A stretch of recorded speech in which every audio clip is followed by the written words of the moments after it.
अब है भौगोलिक संरचना पढ़ते हैं।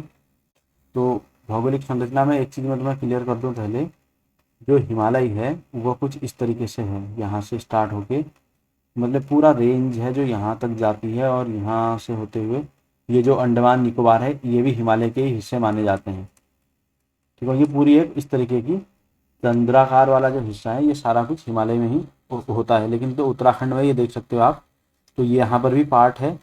और ये क्योंकि सब पहाड़ी राज्य हैं, वैसा तो है नहीं कि इसकी केवल एक लाइन जा रही है, पूरा एरिया जो है इतना ऐसे इस तरीके से जाता है ना हिमालय, कहीं पर चौड़ा कहीं पर पतला, ऐसे होते हुए जाता है। तो अब बात करते हैं उत्तराखंड की। तो ये है अपना प्यारा उत्तराखंड। और इस उत्तराखंड को अ, धरातलीय विन्यास और इनकी हाइट वगैरह के हिसाब से डिवाइड किया गया है। तो डिवाइड कैसे करते हैं देखो, ठीक है, ये मतलब 8 क्षेत्रों में बना रखा है, ज़्यादा ही नीचे खिंच गया है इस तरीके से। अब थोड़ा ऊंचे नीचे बन भी जाएंगे तो मतलब ऐसी टेंशन वाली बात नहीं है।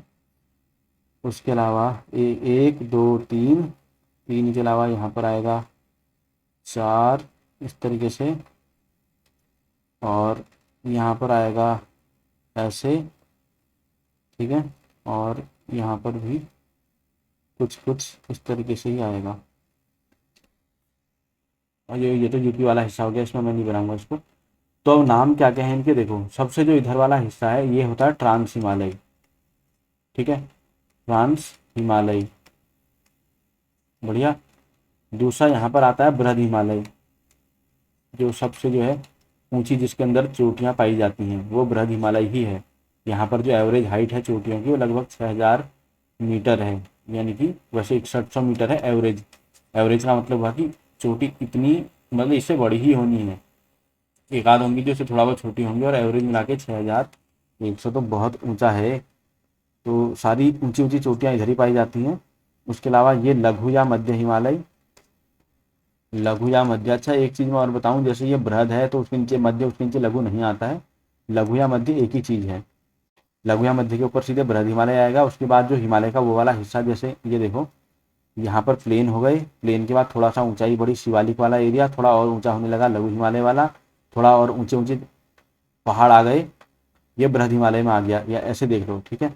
तो ये वाला हिस्सा आएगा बृहद हिमालय में। यहाँ इसको थोड़ा सा डिवाइड कर देता हूँ, देखो ये प्लेन वाला हिस्सा आ गया, ठीक है, ये तराई है, ये शिवालिक है, ये लघु हिमालय है, ये ऊंचाई वाला एरिया पूरा बृहद हिमालय हो गया, और ये हो गया ट्रांस हिमालय, ठीक है। ट्रांस है, बृहद है, ये लघु है या मध्य जिसे कहते हैं, और ये है शिवालिक, शिवालिक, ठीक। और ये है भाबर वाला एरिया, इधर आ जाएगा तराई वाला एरिया। अब इसको यहाँ देख लेते हैं, यहाँ समझ चुके हो। ट्रांस का मतलब है वो वाला हिस्सा हिमालय का जो हमारी तरफ को नहीं पड़ता है बल्कि दूसरी डायरेक्शन में है, तो ये पड़ेगा तिब्बत और चीन वाली तरफ को, ऐसे पीछे को, यहाँ को, मतलब ऐसे। मैं अच्छे से दिखाऊंगा इसको क्योंकि यहाँ पर तो क्विक क्लास चल रही है, तो इसलिए मैं बहुत ज़्यादा डिटेल में नहीं बता रहा हूँ। जब इनको कवर करने पे आएंगे तो फिर पूरे ही ये सब लपेटे जाएंगे, तो डोंट वरी, ठीक है।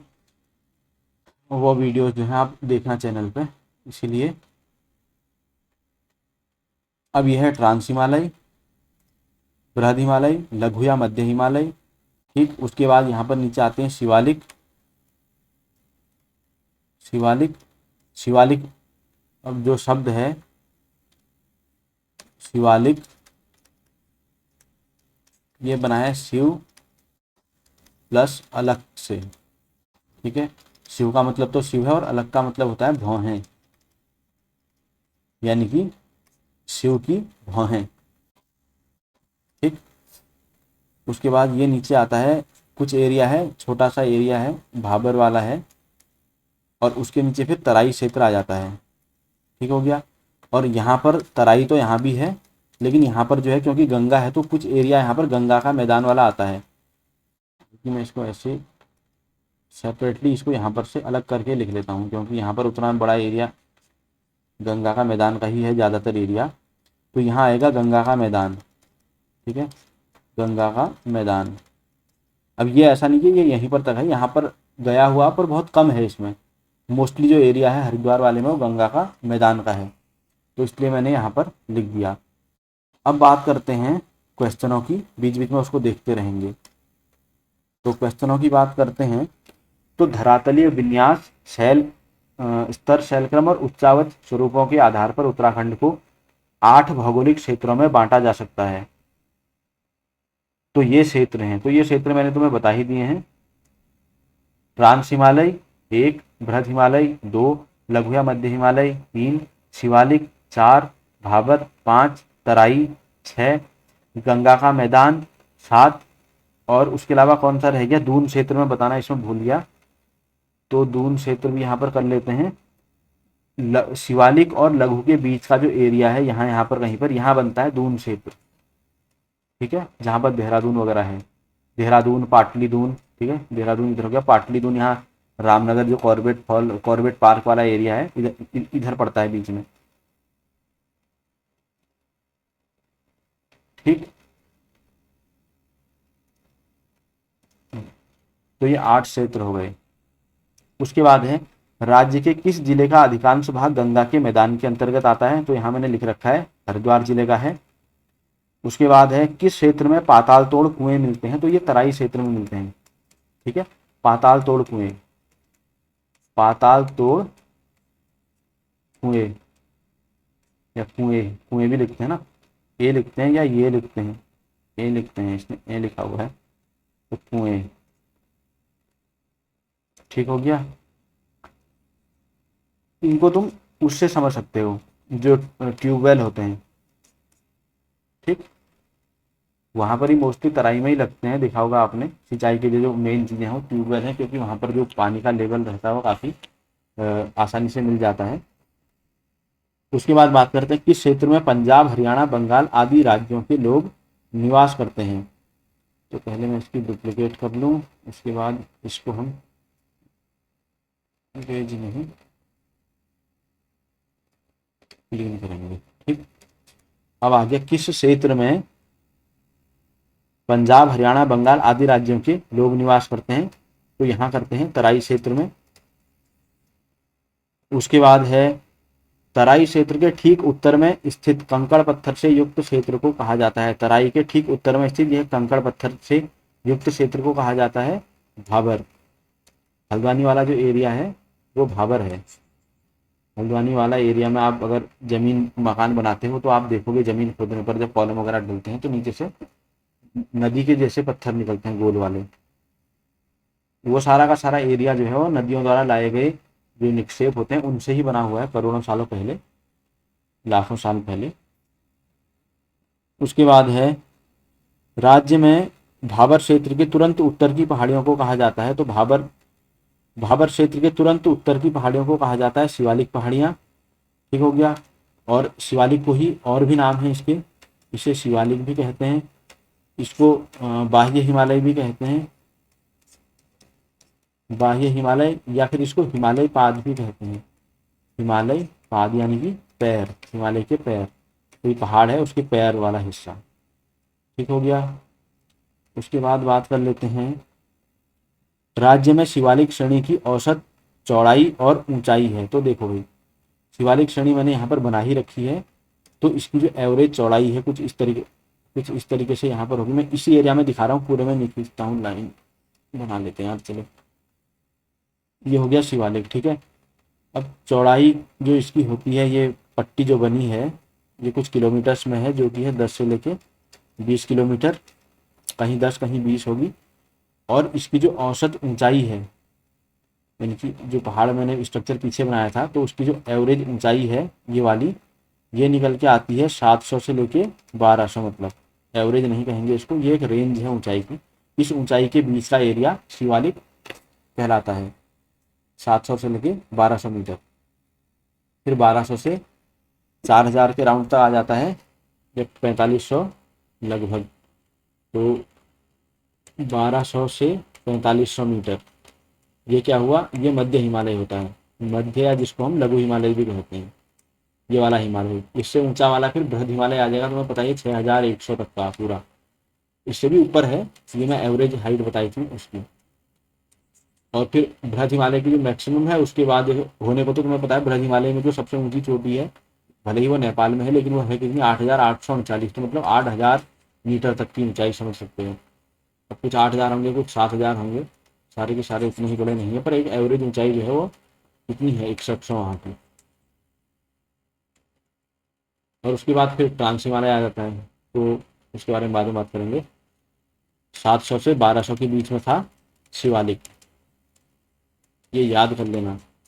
700 से 1200 शिवालिक, 1200 से 4500 मध्य हिमालय। तो जब ये बाद में और चीज़ें पढ़ोगे इसमें, तो उसमें भी ये काम आते हैं कि कौन सी वनस्पति जो है ऊंचाई पर पाई जाती है। जैसे बुरांश के बारे में तुम्हें पता ही है, तो बुरांश के लिए क्या, मतलब जब हमने पढ़ा था उसमें तो क्या था कि वो 1500 से लगभग मिलता है, और 4,000 की मीटर तक पाया जाता है। तो अब समझ ही सकते हो, लघु हिमालय या मध्य हिमालय के ही अंदर पाया जाता है। क्योंकि बृहद हिमालय में तो क्या है ना, ज़्यादातर टाइम बर्फ़ पड़ी रहती है, वहाँ ये सब पेड़ वेड़ नहीं मिलते हैं।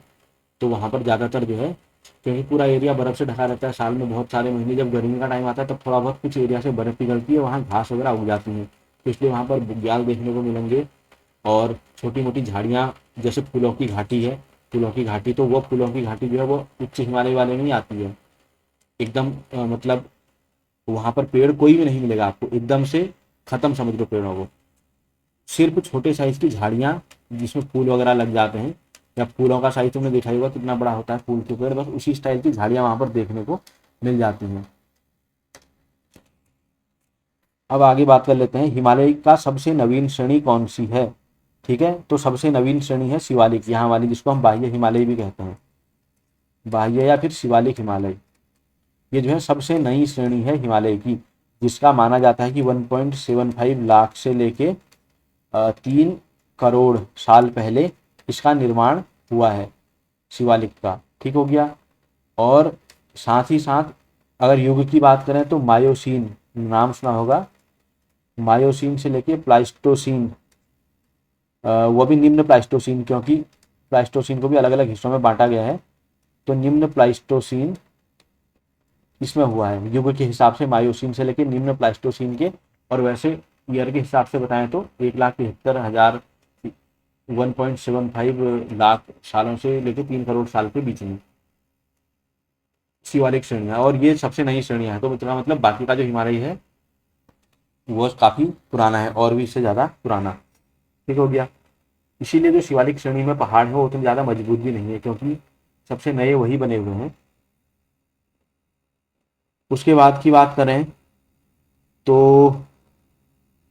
उत्तराखंड के अधिकांश पर्यटन केंद्र स्थित हैं। तो अधिकांश जो पर्यटन केंद्र हैं वो आपको शिवालिक श्रेणी में ही देखने को मिलेंगे।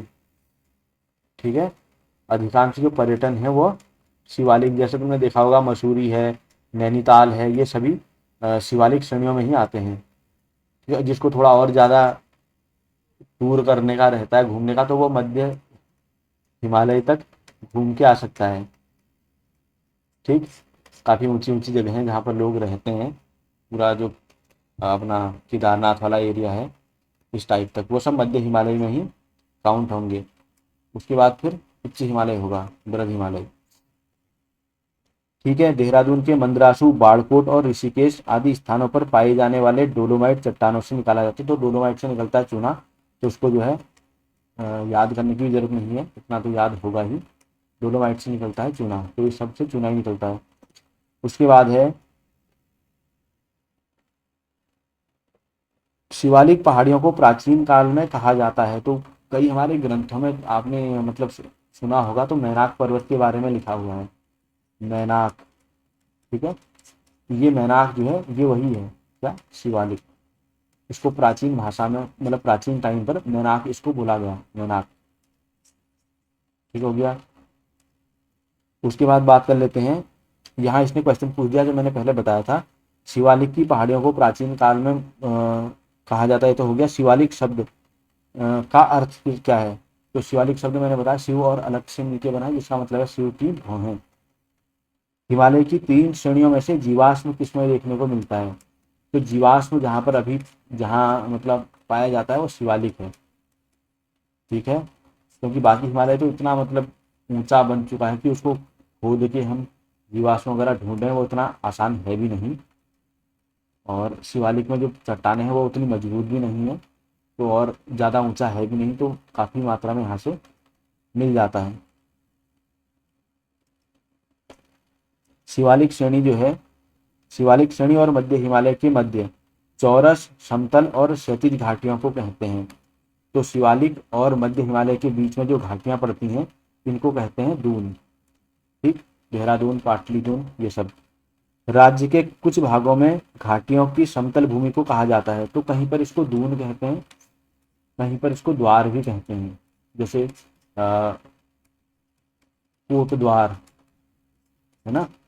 उसके अलावा समतल भूमि को जो कुमाऊनी होंगे, जिसको पहाड़ी का पता होगी तो उन्हें पता ही होगा, समतल को कहते हैं शैण। ठीक, गैरसैंण नाम सुना होगा, ये है।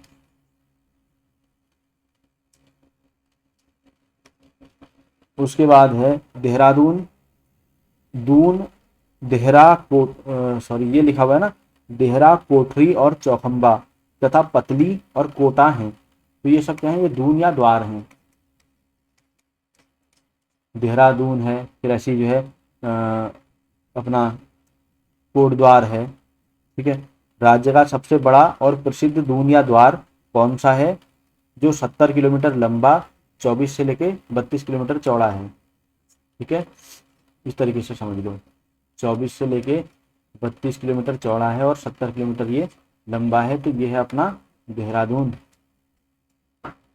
ये काफ़ी फेमस है। ठीक हो गया। राज्य में मध्य हिमालय कितना चौड़ा और कितना ऊंचा है, तो मध्य हिमालय के बारे में मैंने अभी बताया था, 1200 से लेके 4500, ये तो इसकी हाइट है। चौड़ाई की बात करें तो ये है लगभग 70 किलोमीटर से लेकर, ये मीटर में है हाइट, ठीक है, 70 किलोमीटर से लेकर के 100 किलोमीटर तक, ये है इसकी मध्य हिमालय, मध्य हिमालय। ठीक हो गया। उसके बाद बात कर लेते हैं किस श्रेणी के पर्वत प्री कैम्बियन या पैलियोजोइक चट्टानों, जिसके अंदर क्या आते हैं, स्लेट, चूना पत्थर, क्वार्ट्ज और ग्रेनाइट, ये सब आते हैं, इनसे बने हुए हैं। तो वो हैं मध्य हिमालय के, मध्य हिमालय के। उसके बाद है कुमाऊं क्षेत्र के अधिकांश ताल किस पर्वत श्रेणी के ढाल पर स्थित होते हैं, दक्षिणी ढाल पर होते हैं। तो ये है मध्य हिमालय के ही, जो मध्य हिमालय वाला एरिया है, ये जैसे पूरा एरिया है। अब यहाँ पर आप ऐसे बनाओ मध्य हिमालय को, तो मान के चलो यहाँ से यहाँ तक ये मध्य हिमालय में हम काउंट करें तो इसका जो दक्षिणी ढाल है यहाँ पर, ठीक है ना, मध्य हिमालय के मतलब ऐसे ढाल पर हुए, तो यहाँ पर आपको ज़्यादातर देखने को मिलेंगे ताल वगैरह जो होते हैं। प्राचीन ग्रंथों में बृहद हिमालय को कहा गया है, तो बृहद हिमालय का नाम प्राचीन ग्रंथों में हिमाद्री, हिमाद्री यानी कि हिम का घर समझ लो, हिम यानी कि बर्फ का घर, यहाँ पर जो है बर्फ ही रहेगी हमेशा। शीतोष्ण कटिबंधीय सदाबहार प्रकार के कोणधारी वन पाए जाते हैं। देखो कोणधारी वन कहाँ मिलेंगे, कॉमन सेंस वाली बात है, कोणधारियों में जो पत्तियां होती हैं ना वो बारीक पत्तियां होती हैं, जैसे चीड़ का पेड़ है, चीड़ की पत्तियां आप देखोगे तो एक बहुत पतली टाइप की होती हैं, खाली ऐसी दिखती हैं बस। तो इस टाइप की क्यों होती है, क्योंकि यहाँ पर पानी वगैरह तो ज़्यादा इनको मिल नहीं पाता है, तो क्योंकि एक तो ढलान होती है, वैसे पानी नहीं मिलता है, ऊपर से यहाँ पर जो है बहुत बार बर्फ़ वगैरह भी गिरती रहती है, उनसे बचने के लिए भी पेड़ जो है इस तरीके से डेवलप हो गए हैं, इनकी पत्तियाँ होगी एकदम तीखी टाइप की, तो पानी इससे कम बाहर उड़ता है, यानी कि पानी का वाष्पीकरण, ठीक है ना, वाष्पीकरण कम से कम होगा। और दूसरा, जब बर्फ़ वगैरह गिरती है तो उस टाइम पर पेड़ को नुकसान नहीं पहुंचेगा, चौड़ी पत्तियां हैं, बर्फ़ गिरेगी, पत्तियां टूट सकती हैं, पर ऐसे केस में बर्फ़ फिसल जाती है। तो नेचर ने भी चीज़ों को उसी हिसाब से डेवलप किया हुआ है।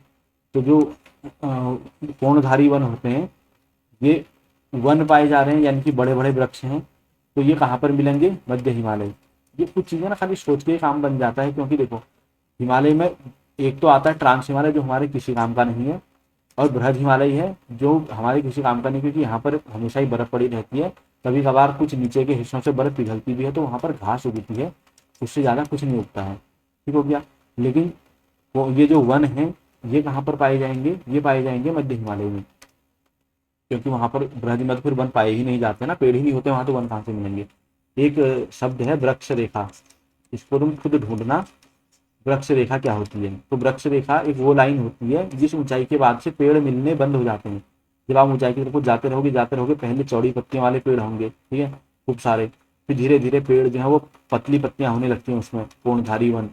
फिर धीरे धीरे धीरे ये एक टाइम आएगा जहाँ के बाद पेड़ मिलने ही बंद हो जाएंगे, यहाँ पर सिर्फ छोटी मोटी झाड़ियां होंगी, बस झाड़ियां, ठीक है। एक भी वृक्ष यहाँ पर नहीं पाया जाएगा, ठीक है। तो वो लाइन जिसके बाद पेड़ मिलने बंद हो जाते हैं उसे कहते हैं वृक्ष रेखा। बाकी और डिटेल जाननी है तो गूगल बाबा का सहारा लो, और मैं इसके जब डिटेल लेक्चर लाऊंगा तब तो मैं सब कुछ बताऊंगा ही, पूरा फोटो के साथ एकदम, ठीक।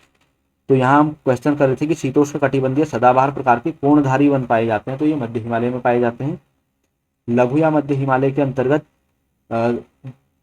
चमोली और पौड़ी जिलों में फैले दूधातोली श्रृंखला को कहा जाता है। तो चमोली और पौड़ी जिले में फैला हुआ है लघु और मध्य हिमालय, लघु या मध्य हिमालय, लघु हिमालय या मध्य हिमालय में चमोली और पौड़ी जिलों में फैला हुआ है दूधातोली, ठीक है, दूधातोली। इसे याद रख लेना, इसे कहते हैं उत्तराखंड का पामीर, उत्तराखंड का पामीर, ठीक। ये हो गया। पामीर नॉर्थ के बारे में पढ़ा होगा ना, पामीर का पठार जो तिब्बत और इधर से सारी चीजें मिलती हैं, कुंदुम चांग तिब्बत, और इधर इंडिया वाला जो पार्ट है पूरा हिमालय के टॉप में काराकोरम सब मिला के वहां पर बनता है पामीर। तो ऐसे ही, क्योंकि सब दुनिया की छत कहते हैं पामीर को। पठार क्या होता है पहले पठार देख लो, जैसे ये एक पर्वत हो गया, अब इस पर्वत को यहाँ से हटा दो, ऐसा बन जाएगा कुछ। ये मतलब ये है तो ऊंचा, लेकिन यहाँ काफी हद तक प्लेन जैसा ही है, तो ये होता है पठार, ठीक है, बिना सर का पर्वत। तो ये जो दूधातोली पठार है ये चमोली और पौड़ी में फैला हुआ है, ठीक है, और इसको कहते हैं उत्तराखंड का पामीर, ठीक। और चमोली में ये है 40% और पौड़ी में ये है 60%, मतलब ज़्यादा जो है वो पौड़ी में फैला हुआ है, चमोली में कम हिस्से में फैला हुआ है। उसके बाद बात करते हैं गैरसैंण स्थित है, तो ये गैरसैंण दूधातोली के पास ही है, ठीक है, यहाँ गैरसैंण है कहीं पर। राज्य की अधिकांश ऊंची पर्वत चोटियां हैं, तो ऊंची पर्वत चोटियां हमेशा बृहद या उच्च हिमालय जिसे कहते हैं वहीं मिलेंगी, और अपने राज्य में जो है वो बृहद उच्च हिमालय है, साथ में ट्रांस हिमालय भी है, तो सबसे ऊंची चोटियां यही पाई जाती हैं, नो टेंशन। उसके बाद है राज्य के प्रमुख पर्वत शिखर, तो ये कुछ नाम पूछ रहा है, तो नाम में लिखे हुए हैं, मतलब नंदा देवी हो गया, मैं लिख देता हूँ इनको, ठीक है ना, नंदा देवी है, कामेत है, चौखंबा है और त्रिशूल है, ठीक। उसके अलावा कामेत, ठीक है, चौखंबा हो गया, त्रिशूल हो गया, और नंदा देवी में भी दो हैं, एक नंदा देवी है, एक दूसरा है नंदा देवी पूर्वी, नंदा देवी पूर्वी, ठीक है। फिर बद्रीनाथ है, बद्रीनाथ, बद्रीनाथ, ठीक है। केदारनाथ हो गया, केदारनाथ, ये सभी जो है पर्वतों के ऊपर ही हैं, ये प्रमुख पर्वत श्रेणियां हैं, पर्वत शिखर। वह शिखर जो शिव धाम के रूप में प्रतिष्ठित है और भिन्न भिन्न दिशाओं से भिन्न भिन्न रूपों में दिखता है, तो वह है त्रिशूल पर्वत, त्रिशूल पर्वत।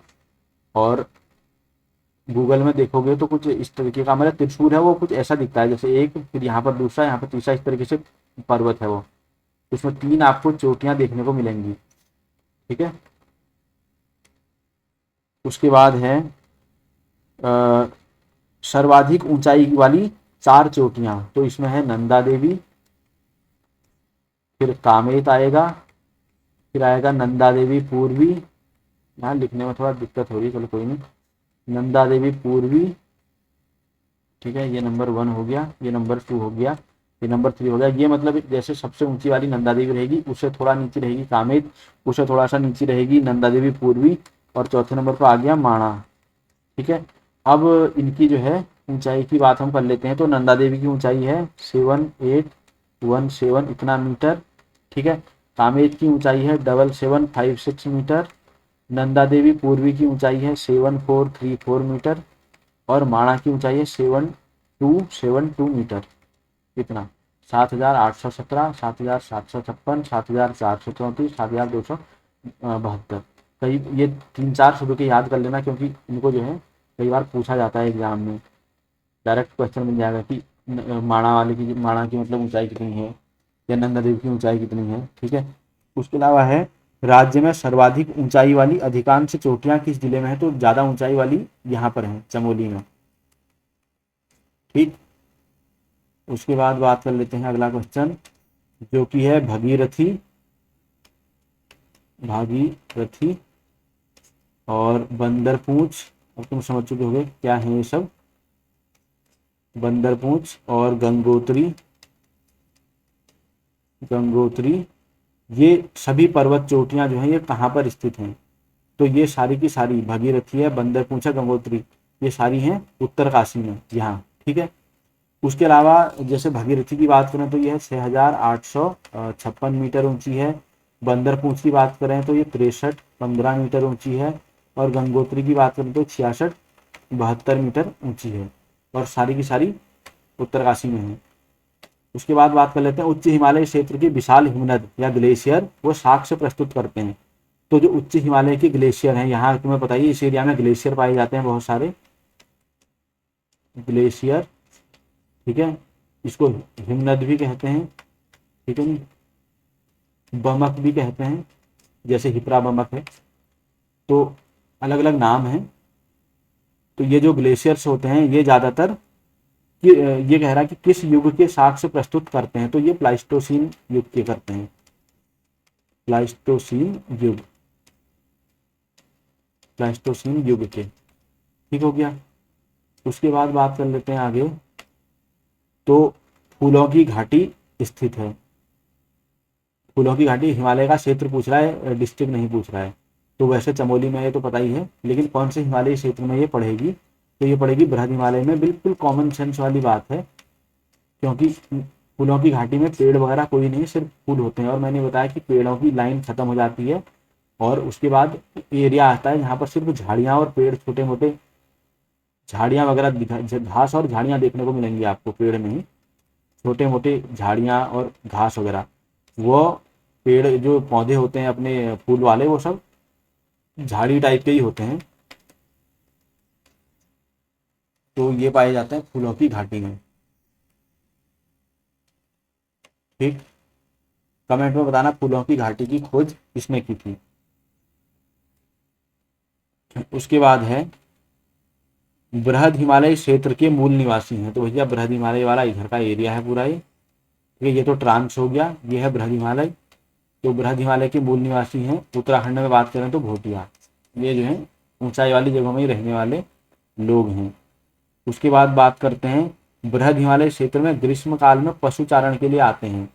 तो जाड़ और माक्य, जाड़ लोग, क्यों नहीं, और माक्य आते ना, मार्क्य, ये लोग आते हैं पशुचारण के लिए। और क्यों आते हैं? क्योंकि गर्मियों के टाइम पर क्या होता है, बाकी एरिया में तो टेम्परेचर बढ़ रहा है, लेकिन इस हिमालय वाले में क्या होता है, यहाँ और टाइम पर पड़ी रहती है बर्फ। तो गर्मियों में पिघल जाती है बर्फ और छोटी छोटी घास वगैरह उग जाती है। तो पशुओं के चरने के लिए काफ़ी अच्छा ही एरिया रहता है। इसलिए ये लोग जो है अपने पशुओं को चराने के लिए यहाँ पर आते हैं। ठीक हो गया। तो इतना निपटा दिया है। उसके बाद फिर जलवायु वाला है, इसको भी अभी देख लेते हैं। ठीक है। दर्रे वगैरह आएगा उसके बाद, तो उसको फिर बाद में देखेंगे। तो अब नेक्स्ट चीज़ हम बात करने वाले हैं वो है जलवायु की, क्योंकि अभी टाइम तो ठीक ही हुआ है मेरे ख्याल से। इसको निपटा लेते हैं, ज़्यादा नहीं है, थोड़ा सा ही है। ये इंपॉर्टेंट चीज़ें हैं जो मैं सब बता रहा हूँ, इनको बस दिमाग में रखते चलो। तो जलवायु की बात करें तो ग्रीष्म ऋतु, ग्रीष्म ऋतु उत्तराखंड में कहाँ पर होती है? मिड मार्च से लेके, मतलब मध्य मार्च से लेके मिड जून तक समझ लो। ठीक। मिड मार्च से लेके मिड जून तक। तो इसको उत्तराखंड में क्या कहते हैं? उत्तराखंड की भाषा में तो इसको कहते हैं रूड़ी, कुमाऊनी में बोलते हैं, खरसाऊ इसको गढ़वाली में बोलते हैं। ठीक है। रूड़िया खरसाऊ कहते हैं उत्तराखंड में। उत्तराखंड में जब कहने की बात आएगी तो वहाँ पर हमें फिर कुमाऊं और गढ़वाली दोनों में, कुमाऊनी और गढ़वाली दोनों में क्या कहते हैं, ये चीज़ याद रखनी पड़ेगी, क्योंकि भाषा में थोड़ा सा अंतर है दोनों जगह ना। उसके बाद है ग्रीष्म ऋतु में सामान्यतः यहाँ पर पाई जाती है। तो यहाँ पर उष्ण कटिबंधीय दशाएं हो जाती हैं, उष्ण बंधीय दशाएं, ठीक है। तो ये अलग अलग बेल्ट होती है, आपने नाम सुना ही होगा अगर ज्योग्राफी पढ़ी है तो। ट्रॉपिकल बेल्ट है, सब ट्रॉपिकल बेल्ट होती है। तो ये जो बेल्ट कहते हैं ना, बेल्ट का ही मतलब इन्होंने हिंदी में जो है कटिबंध शब्द बना रखा है। कटी का मतलब हुआ कमर और बंध का मतलब हुआ बांधने वाला, तो वही बेल्ट जिसे कहते हैं, ठीक है। तो उष्णकटिबंधीय दशाएं यहाँ पर देखने को मिलती हैं, क्योंकि गर्मी तो अच्छी खासी पड़ती है, तुम्हें पता ही होगा। ग्रीष्म काल में तीनों हिमालयों में से सर्वाधिक और सबसे कम तापमान किन क्षेत्रों में रहता है? तो भैया सर्वाधिक तो रहेगा शिवालिक में। हिमालय की बात करें, क्योंकि शिवालिक ही हिमालय के नाम में मतलब लास्ट है, उसका फिर तराई क्षेत्र आने लग जाता है, सॉरी भाबर क्षेत्र, फिर तराई क्षेत्र आ जाता है, तो वो प्लेन में आ जाएंगे, मैदान वाले एरिया में। लेकिन ये जो शिवालिक है ये हिमालय मतलब पहाड़ियों वाले एरिया में ही आएगा। तो शिवालिक में काफ़ी ज़्यादा टेम्परेचर रहता है, और सबसे कम टेम्परेचर कहाँ पर रहेगा? वो रहेगा बृहद हिमालय में, क्योंकि वो सबसे ऊंचाई पर है। वहाँ गर्मियों में भी जाओगे तो जैकेट पहन के जाओगे, ठीक हो गया। उसके बाद है वर्षा ऋतु में सर्वाधिक वर्षा किस हिमालयी क्षेत्र में होती है? तो भाई सर्वाधिक वर्षा भी शिवालिक में होती है। रीजन ये है वहाँ पर वर्षा वर्षा नहीं होती, वहाँ डायरेक्ट बर्फ गिरती है, बड़ा हिमालय वाले एरिया में, ठीक है। तो शिवालिक में ही सर्वाधिक वर्षा होती है, सर्वाधिक वर्षा, ठीक हो गया। और कितनी होती है सर्वाधिक वर्षा? तो ये 200 सेंटीमीटर से ज़्यादा होती है, से ज़्यादा, ठीक। अब उसके बाद बात कर लेते हैं शिवालिक हिमालय का वह कौन सा स्थान है जहां वर्षा ऋतु में सामान्यतः सर्वाधिक वर्षा होती है? तो उत्तराखंड की बात कर रहा है, तो उत्तराखंड में नरेंद्र नगर में होती है, नरेंद्र नगर। और जो कहाँ है ये तुम्हें पता ही होगा, टिहरी में है, नरेंद्र शाह ने बसाया हुआ था। 318 सेंटीमीटर ये रिकॉर्डेड है यहाँ की हाईएस्ट वाली।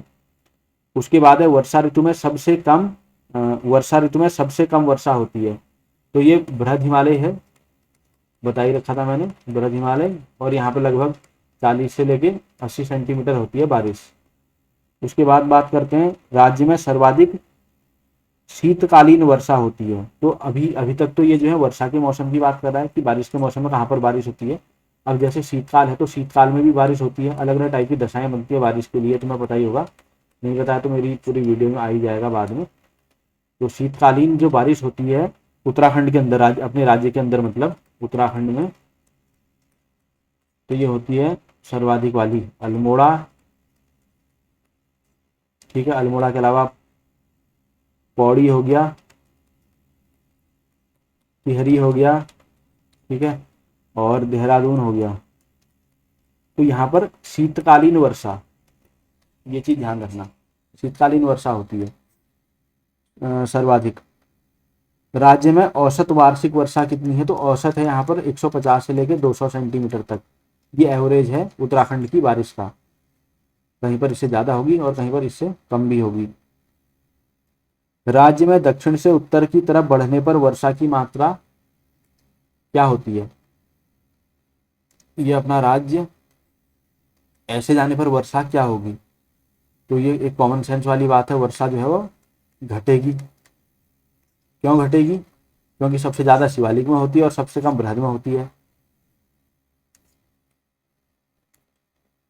ये हमें पता है। उसके बाद है राज्य में दक्षिण से उत्तर बढ़ने पर वर्षा की मात्रा घटती है, बता दिया मैंने। राज्य में अधिकतम वर्षा ये 2013 का है, ये देहरादून में हुई थी उस टाइम पर। अधिकतम वर्षा 2013 में कहाँ पर रिकॉर्ड की गई? अभी तक की अधिकतम यही है देहरादून में, और ये है 3265.2 मिलीमीटर, ठीक है, यानी कि 326.5 सेंटीमीटर, ठीक हो गया। क्योंकि अभी बताया ना मैंने 318 जो है वो नरेंद्र नगर टिहरी में है, तो वो हाईएस्ट थी, लेकिन ये 2013 में देहरादून में कितनी हुई है? वहां पर तो होती रहती है वर्षा सर्वाधिक, नरेंद्र नगर में वो 300 से ऊपर ही जाता है, लेकिन देहरादून में भी बरस गए बादल 2013 में। सर्वाधिक तापमान वाला जो क्षेत्र है वो कौन सा है? वो है तुम्हारा यहाँ पर ये बाह्य हिमालय, यानी कि जो शिवालिक श्रेणियां हैं, बाह्य हिमालय, बाह्य हिमालय यानी शिवालिक से लेके, यानी शिवालिक से लेके तराई तक का जो एरिया है, ये क्या है? सबसे ज़्यादा टेम्परेचर वाला एरिया है, क्योंकि तुम्हें पता ही है हल्द्वानी में हो गया, गर्मी चलती है ना, लू चलती है यहाँ पर, लू, लू जो है वो स्थानीय हवाओं का नाम होता है जो गर्मी में चलती हैं। भारत में उनको लू कहते हैं। उसके अलग अलग जगहों पे अलग अलग नाम कहते हैं दुनिया में। उसके बाद है सबसे कम तापमान वाला क्षेत्र। सबसे कम तापमान वाला उत्तराखंड में है मुक्तेश्वर, और यहाँ पर जो सबसे कम है वो -1.2 डिग्री सेल्सियस रिकॉर्ड किया गया था। ठीक है। उसके बाद बात कर लेते हैं सबसे कम तापमान वाला मतलब न्यूनतम तापमान कहाँ पर पाया गया, ये बात कर रहा है 2020 की। तो 2020 में मुक्तेश्वर में पाया गया है अभी तक का न्यूनतम तापमान। अभी उससे कम भी होगा तो फिर वो चीज़ ऐड हो जाएगी। तो ये करंट अफेयर के हिसाब से सही है। अगर कहीं पर -1.2 से और ज़्यादा नीचे जाएगा, -2 हो जाए, -3 हो जाए, तो उस केस में वो वाले नाम यहाँ पर आ जाएंगे। सबसे कम तापमान वाला क्षेत्र की बात कर रहा है तो ये बृहद हिमालय वाला आएगा। बृहद हिमालय, इस क्षेत्र में सबसे कम तापमान रहता है, और पर्टिकुलर जो जगह थी वो मुक्तेश्वर में, मतलब ये मुक्तेश्वर थी जगह, अगर पूछेगा तब। ये क्षेत्र पूछ रहा था। उसके बाद है राज्य का सबसे ठंडा महीना कौन सा होता है, तो जनवरी, पूष का महीना जिसको कहते हैं। ठीक है ना, तो जनवरी हो गया सबसे ठंडा महीना। उसके बाद है प्राय दिसंबर जनवरी में विंटर लाइन नाम की घटना होती है। विंटर लाइन, ये याद कर लेना, आया हुआ क्वेश्चन भी है और ये बहुत बार आता भी रहता है। तो ये होती है मसूरी में। ठीक है। विंटर लाइन में क्या होता है, जैसे सूर्य है, सूर्य छिप गया है, ये मतलब पहाड़ है, इनके पीछे जाके सूर्य तुम्हें दिख रहा है, छिप चुका है। उसके बाद भी तुम्हें यहाँ पर बढ़िया सी एक रोशनी दिखेगी आसमान में, समझ रहे हो ना।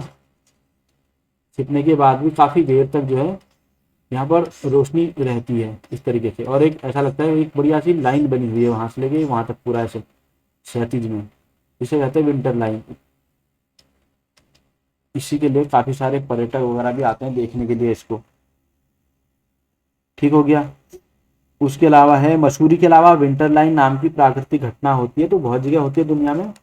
यहाँ जो ऑप्शन है उसमें स्विट्जरलैंड लिखा हुआ है, स्विट्जरलैंड, तो वो हो गया। ठीक। उसके बाद बात कर लेते हैं जब कहीं सूर्यास्त के समय 15 से 20 मिनट तक सूर्य की लालिमा क्षैतिज रेखा की भांति दिखे। सूर्यास्त के बाद 15 से 20 मिनट तक सूर्य की जो लालिमा है वो एक क्षैतिज रेखा के रूप में दिखाई दे, तो उसे कहते हैं विंटर लाइन। ये हमारे जलवायु संबंधी क्वेश्चन जो थे वो निपट चुके हैं। बाकी के इसके बाद बताऊंगा नेक्स्ट वाली वीडियो में।